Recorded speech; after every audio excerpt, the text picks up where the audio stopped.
So good afternoon. I'm very excited to actually be here and have the great opportunity to introduce Michael B. Hancock, who's the mayor of the great city of Denver. Mayor Hancock has really led an effort to make sure that the city operates based off of data information and making sure that that data and information help drive city performance. In my specific role as the Executive Director of Public Works, we are leveraging his leadership along with the leadership of Dave Ettinger, who is the newly appointed CIO, to start to integrate our data-driven decision-making philosophy within our public works department so we can make sure that we are coming up with ways in which to deliver projects more efficiently. So we have four main strategic areas of our department. First is we invest in our people. Second, we operate with discipline. Our third strategic area is to use data to drive decisions. And lastly, all anybody cares about is really how well we are delivering results. And so with the mayor's leadership, with the leadership from our internal staff that has led our peak performance, we are striving to make sure that we're using data and information, which is the new currency, to ensure that our department is actually performing at a level that it needs to serve the residents and the businesses that reside within the city and county of Denver. So I'm very pleased to introduce Michael B. Hancock, who is Denver's 45th mayor. During his time in office, Mayor Hancock and his administration have eliminated the city's budget deficit, fostered a diverse economy, and restored much-needed services that were lost during the recession.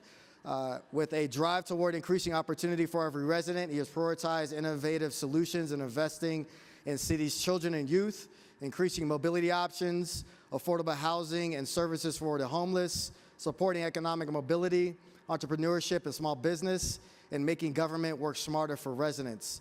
Prior to becoming mayor, he served as on the Denver City Council for 8 years and was the past president of Metro Denver Urban League. So with no further ado, we would like to introduce Michael B. Hancock. Thank you, sir. Appreciate it. Thank you. That's cool. Are we on now? That's cool. That works. Well, good afternoon. First of all, let me thank you all and welcome you all to this Smart City Summit. This is an awesome opportunity for us to continue some great conversation that's also going on around the country. Let me start with the most appropriate housekeeping. You met Eulois Cleckley, who is our Director of Public Works. We went all the way down to Southern Texas to find him. He doesn't talk like he's from Southern Texas, does he? That's because he's not from Southern Texas. He's from wherever. I forgot where you're from, D.C. You don't talk like you're from D.C. either. You actually have some common sense.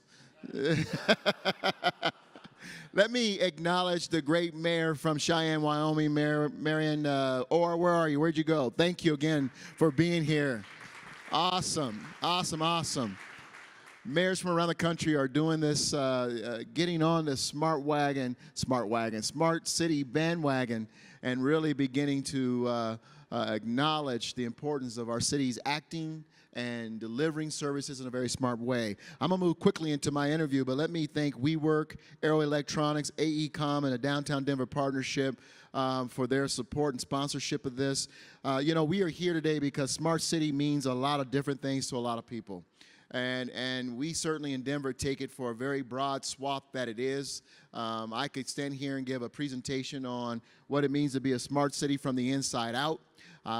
Working with our city employees, as Eulois pointed out, starting with our city employees and say, how do we deliver our services better, smarter, faster? And you are the ones on the front line helping us figure this out. And they have been able to help the city of Denver save some $28 million in efficiency savings by helping us improve our processes through process and lean, continuous process and lean processes. And it's been phenomenal to watch. So we're becoming a smarter city from the inside out. And now as we think about things like our air pollution, Denver recently was we won the Bloomberg Mayor's Challenge of smart cities, where we realized that families spend some $3,100 a year, over $30 million alone spent in the city of Denver, just on asthma-related medicines and equipment. Meaning that if we have a better sense of how our air is performing in terms of the quality, we might be able to help our families out better. Well, in partnership with Lunar, And I understand someone by the name of Cyrus is in the room here today from Lunar. Are you here? Thank you very much for your partnership with us on that. We are placing 10 air quality monitoring systems throughout the city of Denver on school buildings to monitor the air and use that data to help the city of Denver and our communities make smarter decisions in terms of managing our air quality. Because if we can impact that, we can save our families, begin to save our families a portion of that $30 million a year that we spend on asthma-related equipment and medicines. That's a city that's thinking smart. Not going just to the symptoms, but figuring out what's the root of the problem and let's attack it. And so we appreciate, Lunar, for you all working with us to figure this process out, and we're excited about that program. And we thank Bloomberg for looking at it as a smart idea as part of the Mayor's Challenge.